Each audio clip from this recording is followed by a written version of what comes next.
Hello students, हम लोग आगे कंटिन्यू करते हैं। कल हम लोग ने फिजिकल प्रॉपर्टीज़, कुछ जनरल फिजिकल प्रॉपर्टीज आज डिस्कस करनी है। कल कुछ हमने प्रॉपर्टीज़ पढ़ रखी थी, जनरल प्रॉपर्टीज़। तो आज हम लोग शुरू करते हैं फिजिकल प्रॉपर्टीज़।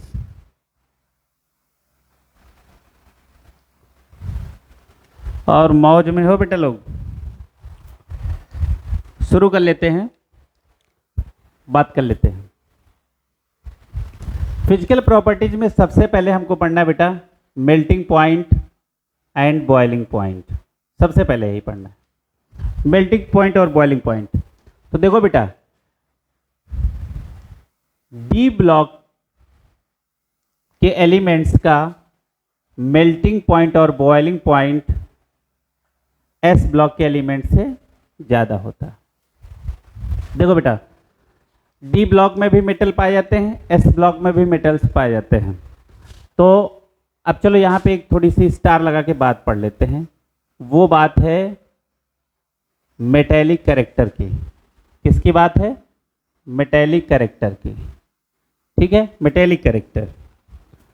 तो डी ब्लॉक के मेटल्स का देखो, डी ब्लॉक में भी मेटल्स हैं, क्योंकि यहाँ भी सुहाना सफ़र और मौसम हंसी है, यहाँ पे भी सुहाना सफ़र और मौसम हंसी। अरे यार, इसका मतलब ये है कि मेटल्स यहाँ पे भी हैं, मेटल्स यहाँ पे भी हैं, लेकिन यहाँ के मौसम और यहाँ के मौसम में कुछ अंतर है। क्या है वो देखो। देखो बेटा, metallic character of D block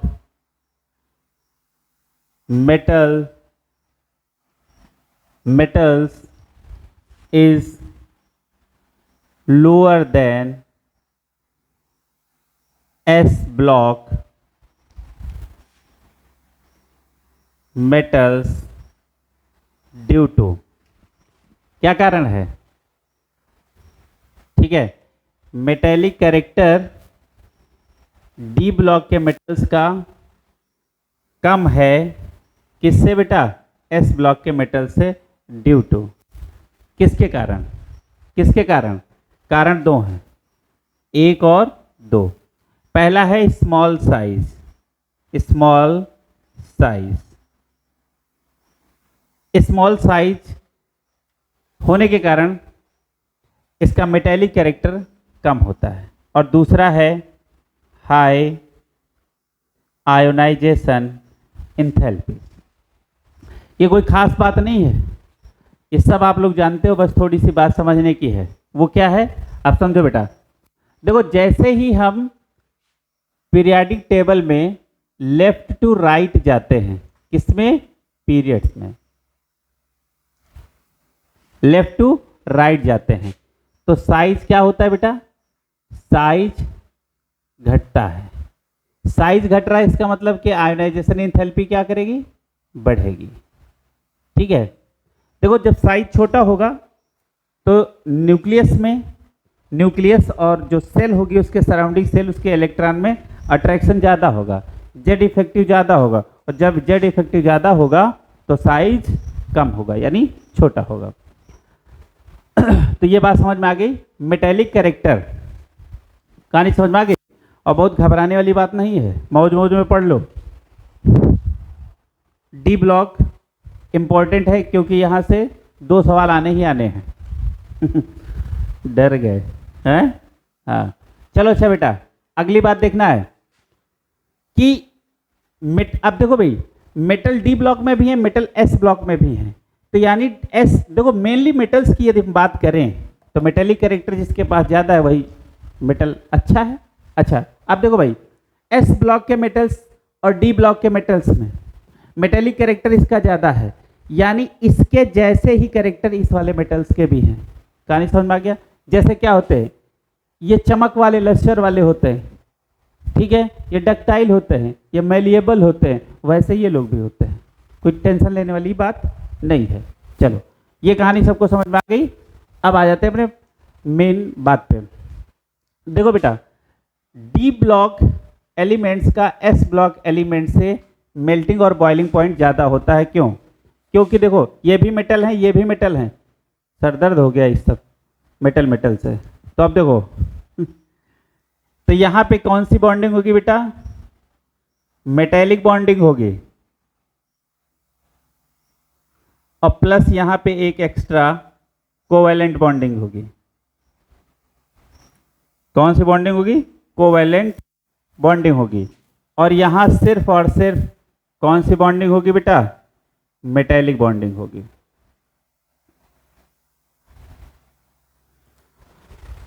देखो बेटा, मेटेलिक बॉन्डिंग, मेटेलिक बॉन्डिंग, ये डी ब्लॉक में एक्स्ट्रा है तो वो क्या है?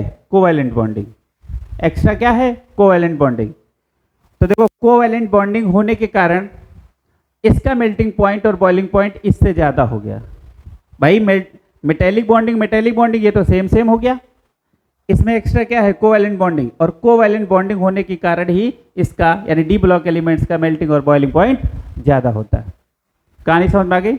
अब अगली बात करते हैं कि भाई कोवैलेंट बॉन्डिंग, कोवैलेंट बॉन्डिंग किसके कारण होती है?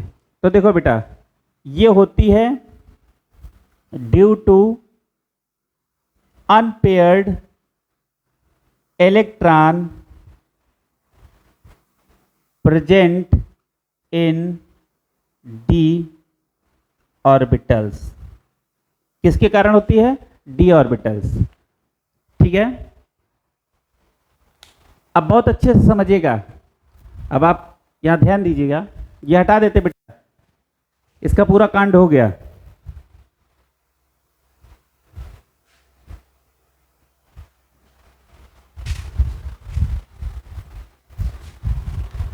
अब देखो, जैसे हम कोई भी एक सीरीज लिख लें, ठीक है, अब बहुत अच्छे से बात समझिएगा। देखो कोवैलेंट बॉन्डिंग के लिए जो फैक्टर रिस्पॉन्सिबल है वो क्या है? अनपेयर्ड इलेक्ट्रॉन की संख्या, number of unpaired electron present in d orbitals. अच्छा, अब आ जाते हैं, बात कर लेते हैं कि जैसे देखो बेटा, जैसे हम 3D सीरीज लिखते हैं, 3D सीरीज लिखते हैं,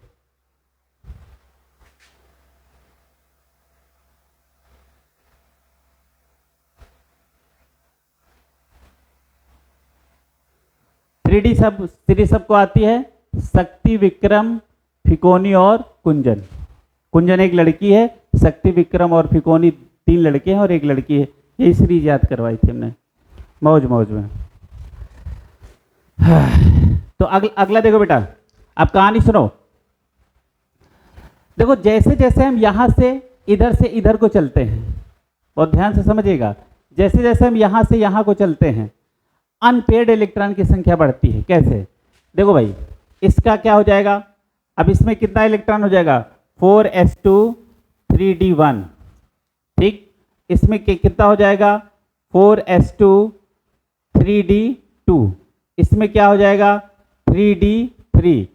इसमें क्या हो जाएगा? 3d4।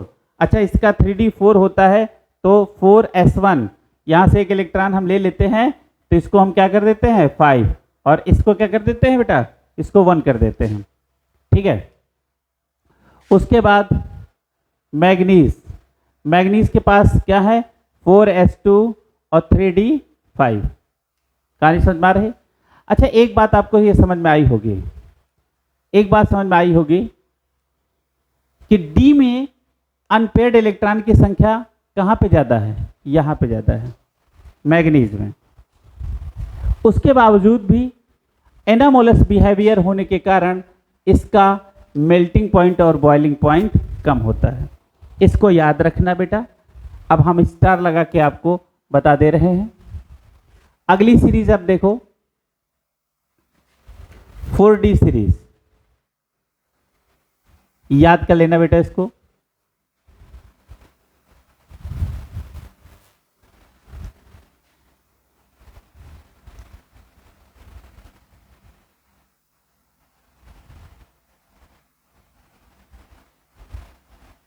ठीक है, ये जरूरी नहीं मोहब्बत तेरी रुलाती रहे, पड़े अगर कदम। ठीक है, अब बहुत अच्छे से समझिएगा। ठीक, मैग्नीज और टेक्नीशियम, ठीक है, ये दो ऐसे बंदे हैं जिनका एनोमोलस बिहेवियर होने के कारण अपनी सीरीज में डी ब्लॉक यानी डी ग्रुप में, सॉरी, डी ऑर्बिटल्स में अनपेयर्ड इलेक्ट्रॉन की संख्या मैक्सिमम होने के बावजूद भी इनका मेल्टिंग पॉइंट और बॉइलिंग पॉइंट कम होता है, कम होता है, कम होता है। ठीक है, तो इस बात को आप याद रखना, यही आपका सवाल बनेगा। चलो अब अगली बात कर लेते हैं।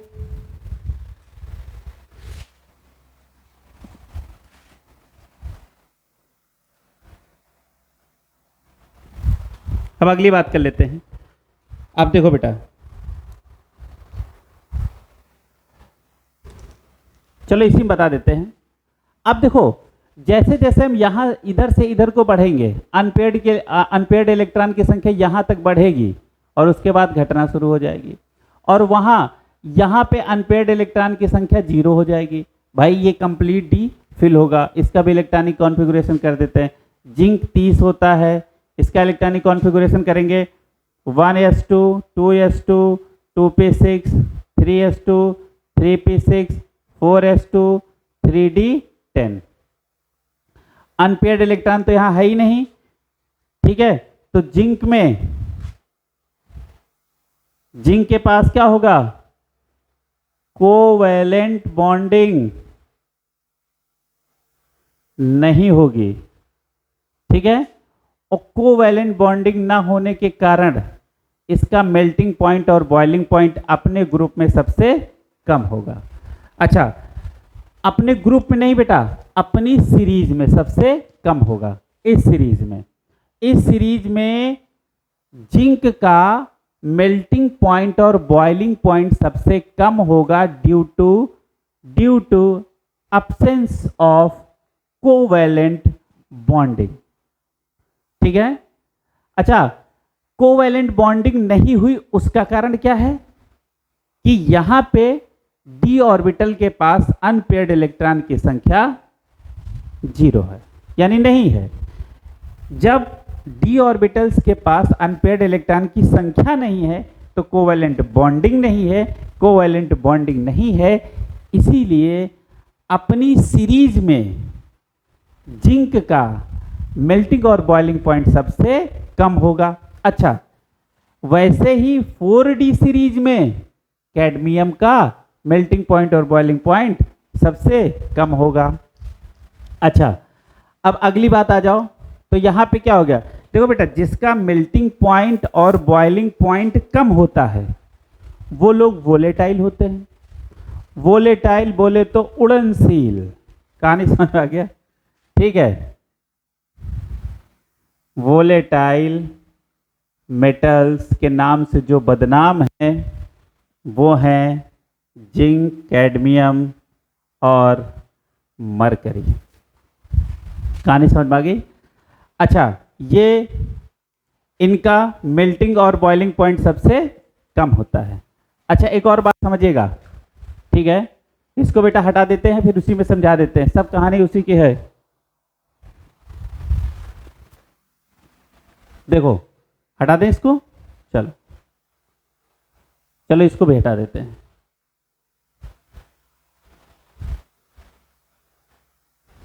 देखो, स्कैंडियम से लेके क्रोमियम तक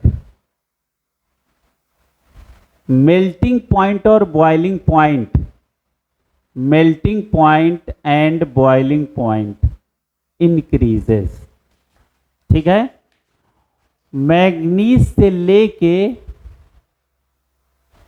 ठीक है, मैग्नीज से लेके जिंक तक melting point and boiling point decreases. कहानी समझ में आ गई? तो इसका मतलब क्या हुआ? जिंक का सबसे कम होगा मेल्टिंग पॉइंट और बॉइलिंग पॉइंट। अब कहानी समझ में आ रही? पहले इंक्रीज करेगा, देन डिक्रीज करेगा। कहानी समझ में आ गई? अच्छा, अब अगला आता है, एक और सवाल, इस पे स्टार लगा लीजिएगा। लोवेस्ट मेल्टिंग पॉइंट का मेटल कौन सा है? वो है मरकरी। इसका मेल्टिंग पॉइंट -38 डिग्री सेंटीग्रेड के आसपास होता है, ठीक है बेटा। तो इस तरीके से आपका मेल्टिंग पॉइंट और बॉइलिंग पॉइंट कवर हो गया। अब दूसरी हेडिंग डालो बेटा।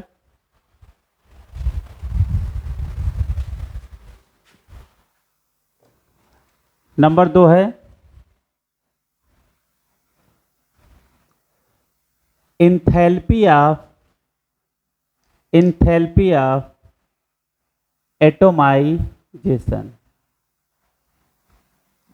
एंथैल्पी ऑफ एटोमाइजेशन, ये आपको देखना है। ये क्या होता है? देखो बेटा, जैसे कोई भी एक ये मेटल है सॉलिड, इसको इतनी एनर्जी दे दो, इतनी एनर्जी दे दो कि ये अपने गैसेस स्टेट में पहुंच जाए, है ना। अच्छा, ये क्या है? ये सारे मेटल कि जो सारे मेटल किससे?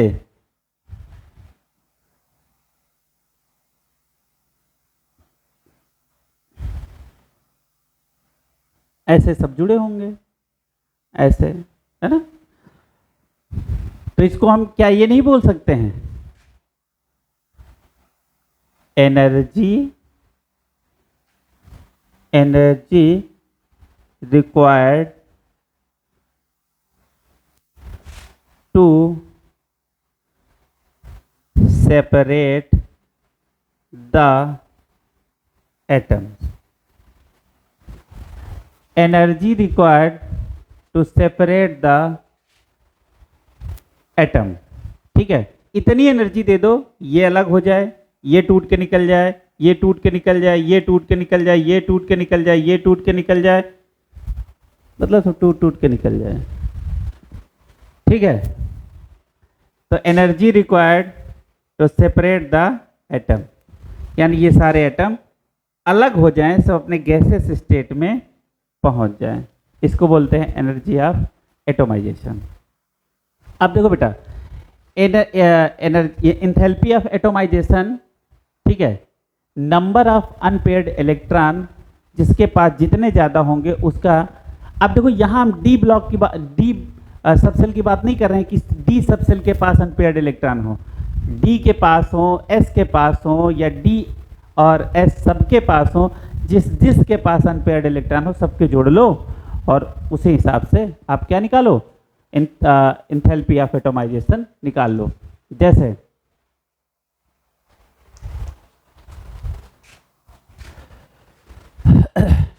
जैसे देख लो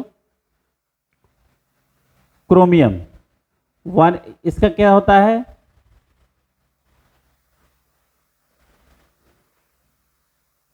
twenty 1s2 2s2 2p6 3s2 3p6 4s2, ठीक है, और 3d4। अब क्या करेंगे, इसका एक इलेक्ट्रॉन इससे लेंगे तो जगह 4s1 3d5। इसके पास टोटल अनपेयर्ड इलेक्ट्रॉन की संख्या कितनी होगी बेटा? 1 2 3 4 और 5। इसके पास कितनी है? 1। टोटल कितने हैं अनपेयर्ड इलेक्ट्रॉन? 6। तो 3D सीरीज में एंथैल्पी ऑफ एटोमाइजेशन क्रोमियम की सबसे ज्यादा होगी। चलो ये तो बात हो गई। अब दूसरी बात एक और कर लो। दूसरी बात क्या है? यदि सीरीज की बात करें तो देखो बेटा, बहुत ध्यान से देखिएगा, enthalpy of atomization 3D series की कम होती है 4D एंड 5D सीरीज से। ये याद रखना, ये सारे बच्चे याद रखना।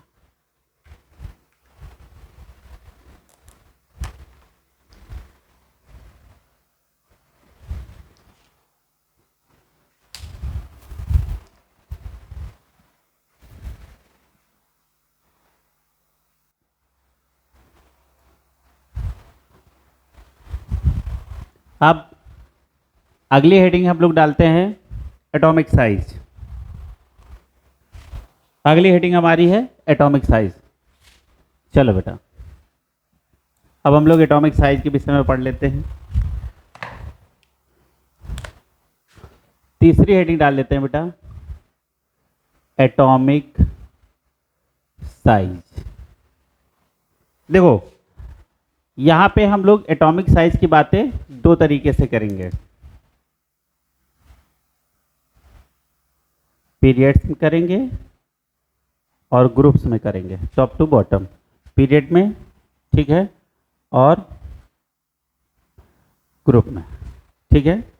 तो पीरियड्स में भी करेंगे और ग्रुप्स में भी करेंगे, और यहाँ होगा लेफ्ट टू राइट बात करेंगे, और यदि ग्रुप की बात करेंगे तो यहाँ से टॉप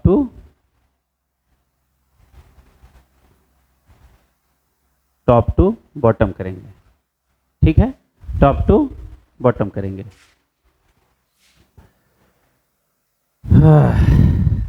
अच्छा बेटा, अगली बात कर लेते हैं। पहले तो हम लोग लेफ्ट टू राइट बात करेंगे, फिर टॉप टू बॉटम करेंगे। पहले हम लोग लेफ्ट टू राइट कर लेते हैं। देखो बेटा, एटॉमिक साइज पढ़ने से पहले हमें दो चीजें पढ़ना बहुत जरूरी होता है। एक होता है स्क्रीनिंग और शील्डिंग इफेक्ट, और दूसरा होता है बेटा इफेक्टिव न्यूक्लियर चार्ज, जिसे बोलते हैं जेड इफेक्टिव। क्या बोलते हैं? Z effective. देखो ये दोनों ही प्रॉपर्टी किसी भी एटम में एक साथ चलती हैं। कौन डोमिनेट कर जाए इसके आधार पे घटना बदल जाती है, घटना कभी कभी दुर्घटना हो जाती है। अब क्या है उसको देखो। देखो बेटा, जैसे हम एक सीरीज लिख लेते हैं, उसी के हिसाब से हम लोग समझेंगे। जैसे हम लिख लेते हैं बेटा 3D सीरीज।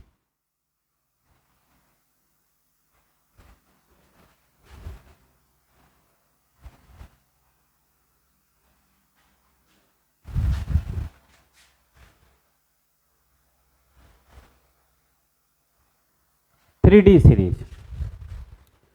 अब इसी में हम लोग दुर्घटनाएं समझ रहे हैं, ठीक है। पहले हम इसकी बात कर लेते हैं, फिर इस पे चलते हैं, ठीक। पहले हम शील्डिंग की बात कर लेते हैं और उसके बाद हम इफेक्टिव न्यूक्लियर चार्ज की बात करते हैं। जैसे देखो बेटा, ये एक न्यूक्लियस, किसी एटम के पास एक न्यूक्लियस होता है और ये सराउंडिंग सेल्स है, ठीक है। अच्छा, इनमें क्या करेगा? इनमें इलेक्ट्रॉन होंगे, इनमें इलेक्ट्रॉन होंगे, ठीक। अब बात ये आती है कि जैसे मान लो न्यूक्लियस में यहां पे प्रोटॉन और न्यूट्रॉन होगा, यहां पे क्या होगा? प्रोटॉन और न्यूट्रॉन होगा। तो हम न्यूट्रॉन इसलिए नहीं लिख रहे हैं, वो न्यूट्रल होता है, उस पर कोई चार्ज नहीं होता है। और प्रोटॉन ये है, क्या है? ठीक, ये चार्ज है ना, पॉजिटिव चार्ज वाला, और इलेक्ट्रॉन होता है निगेटिव चार्ज वाला।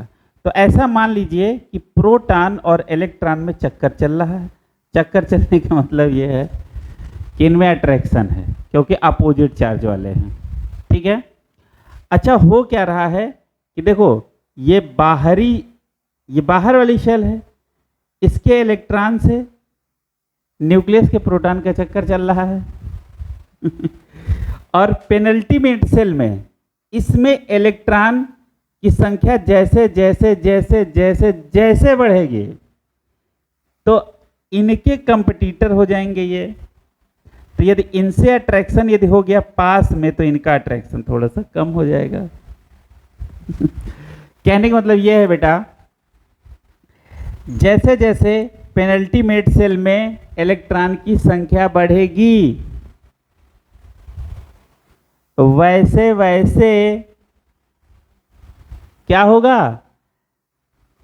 ये इलेक्ट्रॉन एक पहले तो इनको रिपेल करेंगे, और दूसरी बात क्या है, इस न्यूक्लियस को सील्ड कर रहे हैं जब इसको सील्ड कर लेंगे तो जो इनके बीच में चक्कर चल रहा था ना, यानी अट्रैक्शन जो था वो धीरे धीरे कम हो जाएगा, और इसको बोलते हैं अट्रैक्टिव फोर्स। और ये क्या होता है? Electrostatic force of attraction. ठीक है, तो ये क्या हुआ? ये हुआ स्क्रीनिंग इफेक्ट या सील्डिंग इफेक्ट। अब जेड इफेक्टिव क्या है तो ये भी समझ लो। अब देखो बेटा, बहुत अच्छे ध्यान देना।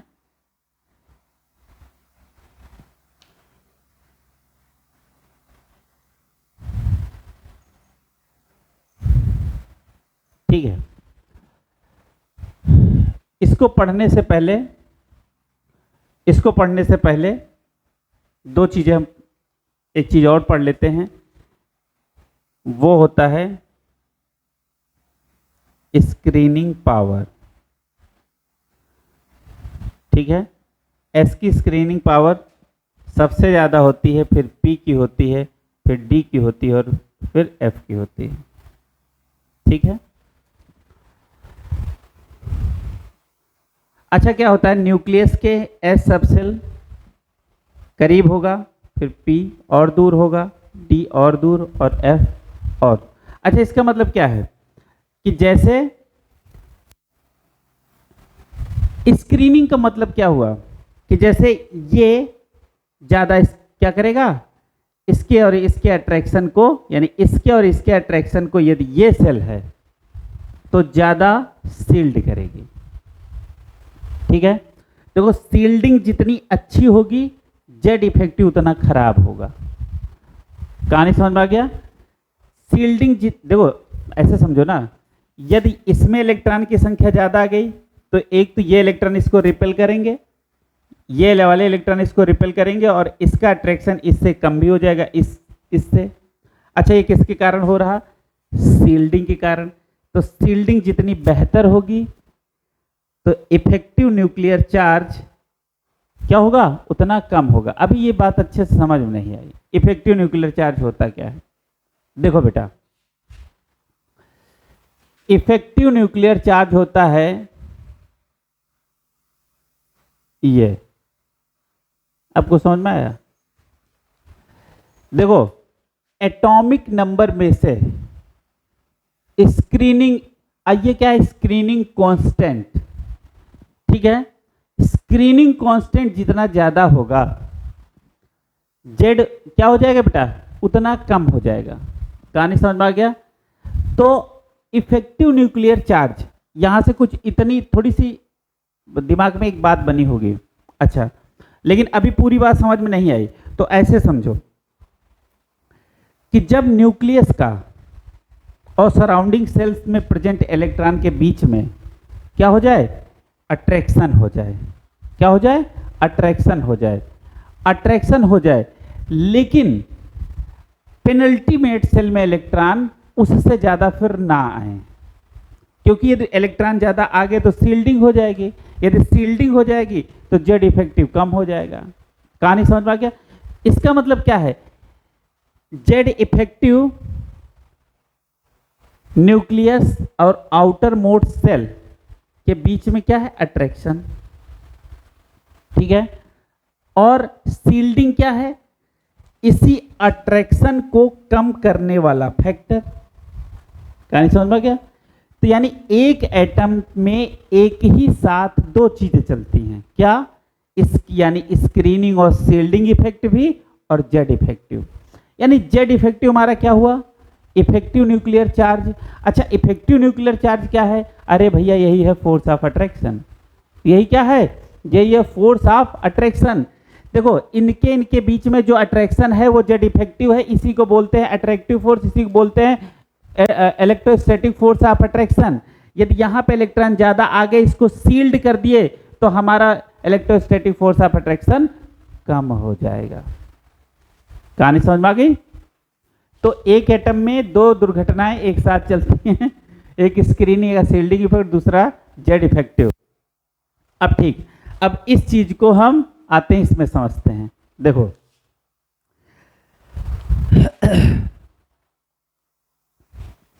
देखो बेटा, यहां देखो अब देखो कैसे, यहाँ पे क्या है, ये 4s2 3d1 4s2 3d2, अब इसमें लास्ट में क्या आएगा 4s2 और 3d3। अभी इतना देख लो, बाकी अभी छोड़ो।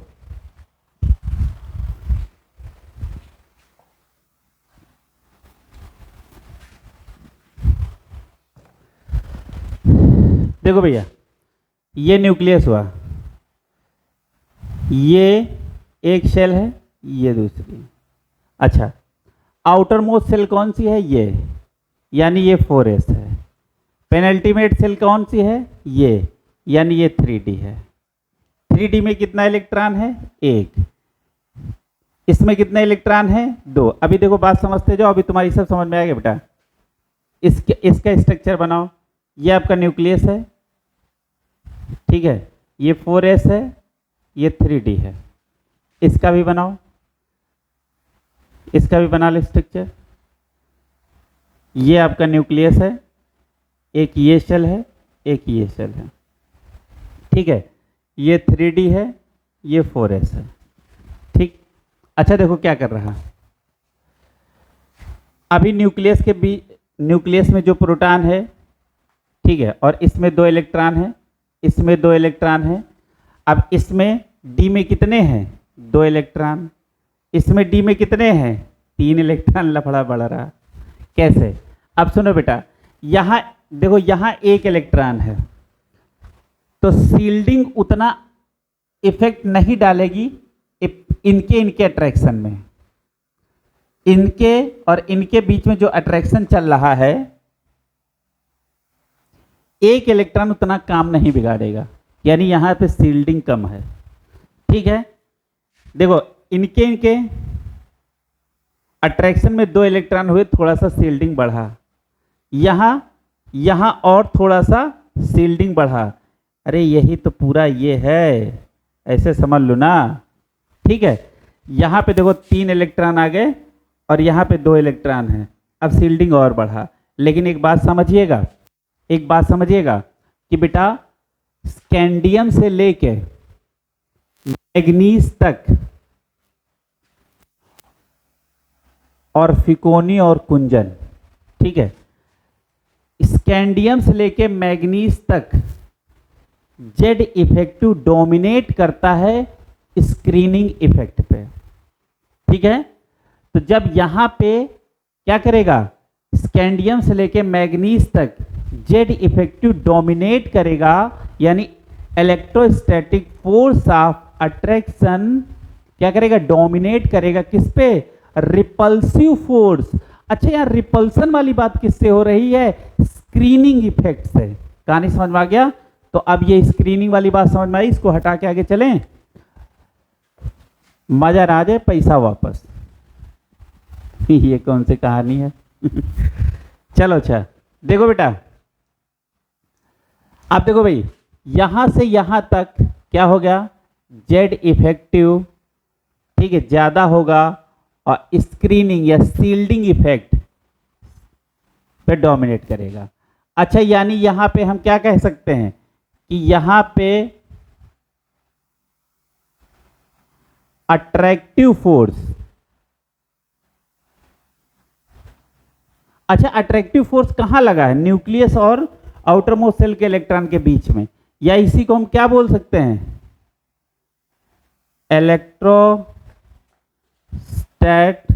इलेक्ट्रोस्टैटिक फोर्स ऑफ अट्रैक्शन, ठीक है।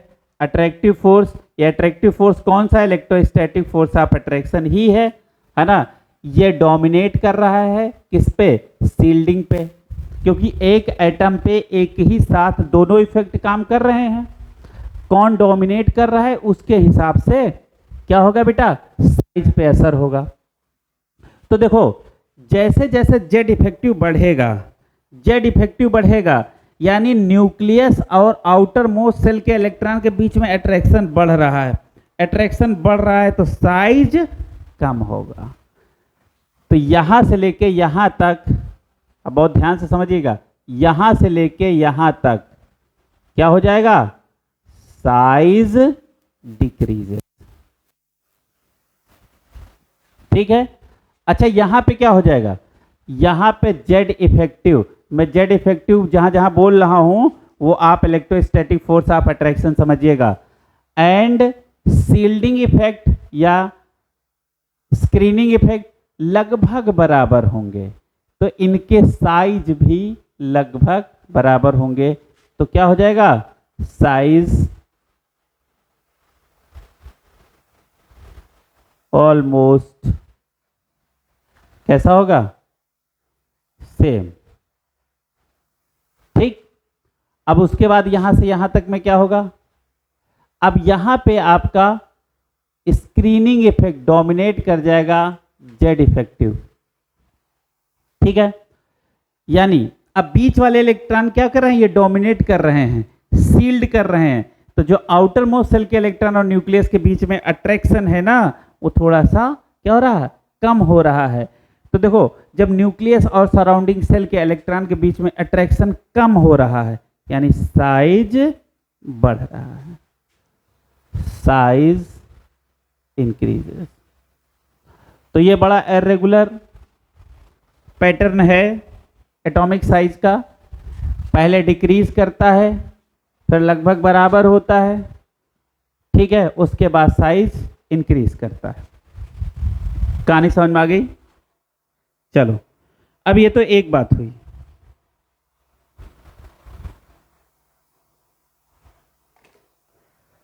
अब अगली बात कर लेते हैं बेटा। ये तो पीरियड की बात हो गई, अब ग्रुप्स में भी बात कर लेते हैं। अच्छा, यही कहानी सबके साथ होगी, यही कहानी सबके साथ होगी। अगली सीरीज आएगी, फिर अगली सीरीज आएगी, तो उसका पहले घटेगा ऑलमोस्ट सेम। ठीक है। अब चलो अगला देख लेते हैं।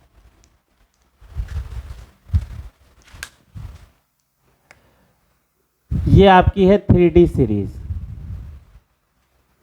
फिर हम लिख देते हैं 4D सीरीज। ठीक।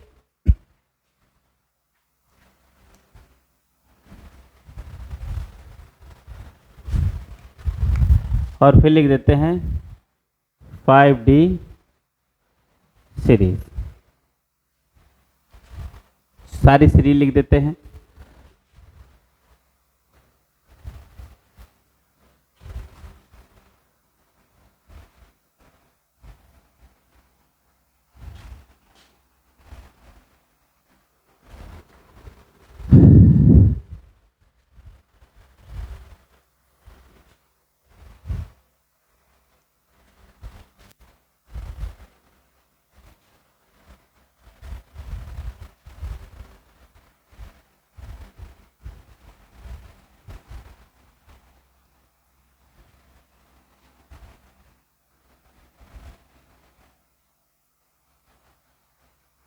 बेटा यहाँ पे AG होगा,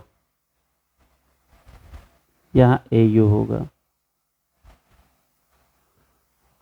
और वहाँ क्या हो जाएगा, मत करिए।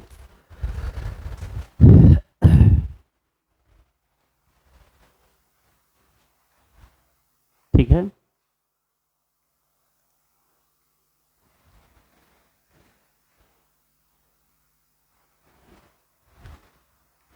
देखो बेटा,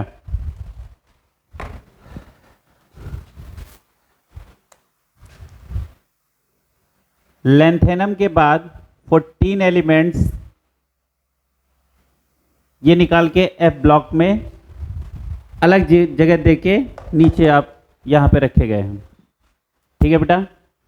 अब अगली बात कर लेते हैं कि इन सीरीज में कैसे कैसे क्या होता है। अब बहुत अच्छे से ध्यान दीजिएगा बेटा, जैसे हम बहुत ध्यान से देखिएगा, जैसे हम 3D से 4D आते हैं, साइज क्या होता है, साइज इंक्रीजेस, साइज बढ़ता है। और जैसे हम 4D से 5D में आते हैं तो साइज ऑलमोस्ट सेम हो जाता है। ठीक है, ऑलमोस्ट सेम। ठीक है, यहां से यहां साइज नहीं बढ़ रहा।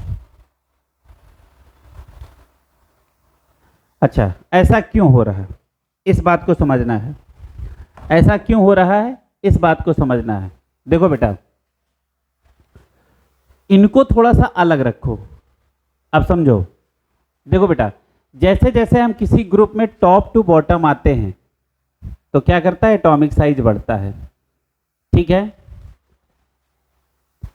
स्कैंडियम से बड़ा साइज यट्रियम का है, यट्रियम से बड़ा साइज लैंथेनम है। ठीक है, लेकिन यही कहानी यहां से यहां नहीं है। देखो, टाइटेनियम से बड़ा जर्कोनियम है और जर्कोनियम के ही जितना साइज का हॉफनियम है। ठीक है, ऐसा क्यों होता है, तो देखो बेटा, इनकी साइज लगभग इनके बराबर हो जाती है। ठीक है, तो ऐसा क्या होता है, तो देखो बेटा, लैंथेनम के बाद यहां हो जाता है, बाकी के लोगों में क्या हो जाता है, लैंथेनॉइड कॉन्ट्रैक्शन। क्या हो जाता है, लैंथेनॉइड कॉन्ट्रैक्शन। अच्छा, ये लैंथेनॉइड कॉन्ट्रैक्शन क्या है, ठीक है, लैंथेनॉइड कॉन्ट्रैक्शन क्या है, अब आप इसको देखेंगे। तो अब हम देख लेते हैं लैंथेनॉइड कॉन्ट्रैक्शन क्या होता है। होता क्या है, देखो बेटा, ये सारे लैंथेनॉइड कॉन्ट्रैक्शन वाली बात अब हम बात करते हैं। देखो,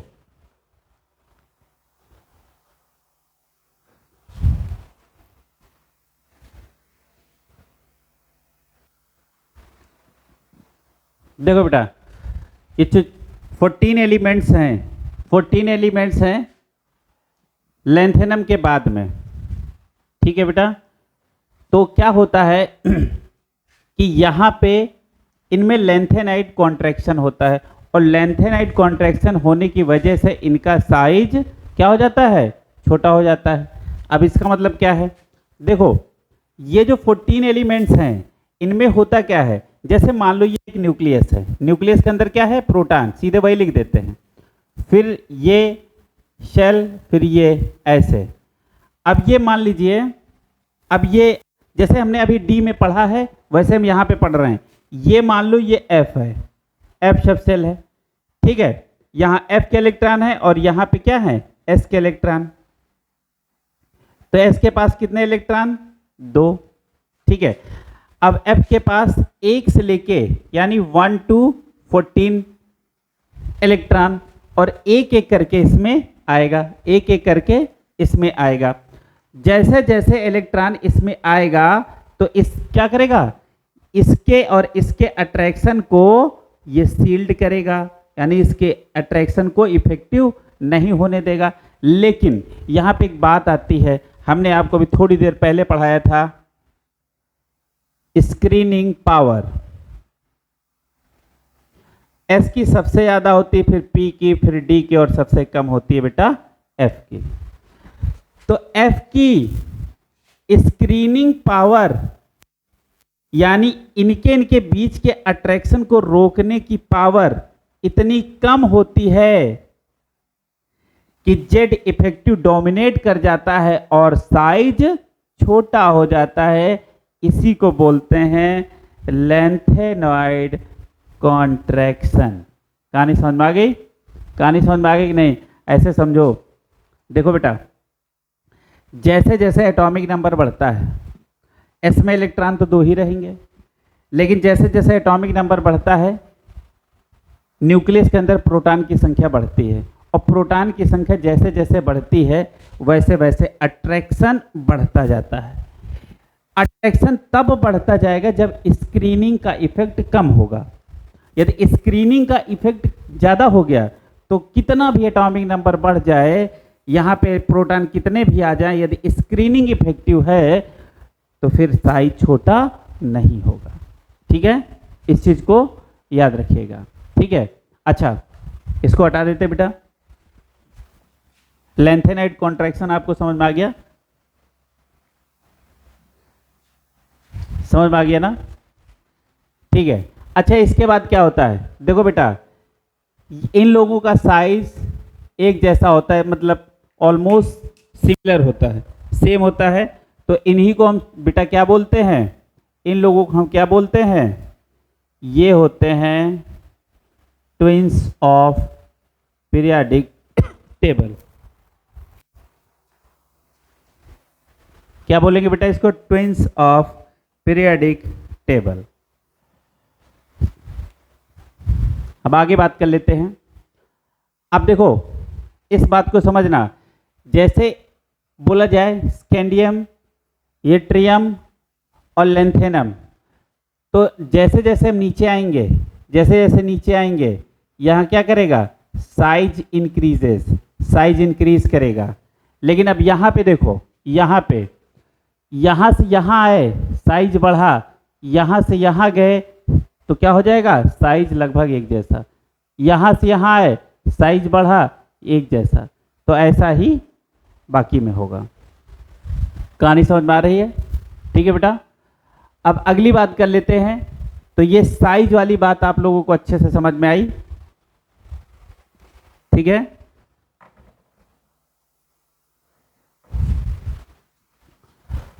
अब हम लोग अगली हेडिंग की तरफ बढ़ेंगे, और अगली हेडिंग आपकी क्या